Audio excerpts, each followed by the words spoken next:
हमारे बीच में डॉक्टर रणजीत कुमार जी हैं, नालंदा बिहार से। आप आए और अपना शोध पत्र वाचन करें।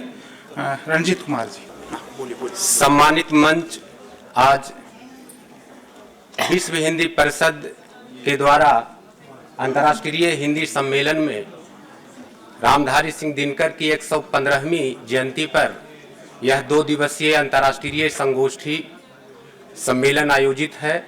मेरा शोध पत्र का शीर्षक है 2 प्रसून एक ही वृंत में जैसे खिले हुए हों।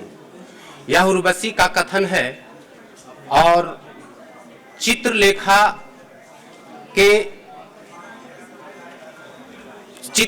को ये बात कही जा रही थी और मैंने इस आलेख में बताया है कि दिनकर अर्धनारीश्वर कवि हैं। मैंने यह भी बतलाया है इसमें कि जैसे वो रश्मि रथी में स्वयं की पीड़ा को कहते हैं, क्योंकि रश्मि रथी में कर्ण की जो कहानी है, मैं चूंकि बिहार से हूं, दिनकर की भी वही कहानी है। वो भी अपने समय के एक उपेक्षित पात्र के रूप में रहे, प्रमुख पात्र हुए बावजूद भी। उसी तरह से परशुराम की प्रतीक्षा भी जो है उनकी अपनी ही पीड़ा है, या कहें कि अपनी आकांक्षा है। ठीक उसी तरह से उर्वशी में भी उन्होंने अपने अंदर के ही पुनर्वा को और अपने अंदर के ही उर्वशी को चित्रित किया है। केवल उपजीव्य के रूप में उन्होंने वैदिक जो प्रेम कहानी है उस कहानी को इन्होंने इसमें लिया है, या कालिदास की जो विक्रमोर्वशीय है उसे लिया है।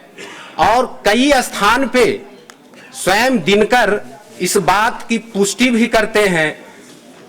पटना के बहुत ही प्रसिद्ध हिंदी के आलोचक डॉक्टर नंदकिशोर नवल जी ने तो दिनकर एक अर्धनारीश्वर कवि में उनका लगभग आलेख इसी ओर इंगित करता है।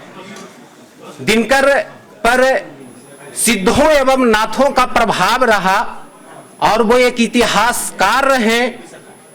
तो भागलपुर में जो सिद्धों और नाथों की परंपरा रही उसका उन्होंने गंभीर अध्ययन किया था और संस्कृति के 4 अध्याय में जो उनकी भूमिका है उसमें इस बात का उल्लेख उन्होंने किया है। और उसी दौरान जो उनके अंदर का एक पुरुष और एक स्त्री, वो दोनों भाव लगभग उर्वशी में प्रकट हुआ है। चूंकि उर्वशी ऐसे समय में आकर के वो लिखते हैं जहां उन्हें कुरुक्षेत्र या परशुराम की प्रतीक्षा ऐसे काव्यों से भी ज्यादा उनके मन की जो अभिव्यक्ति थी वो उसे पूरा करना चाह रहे थे।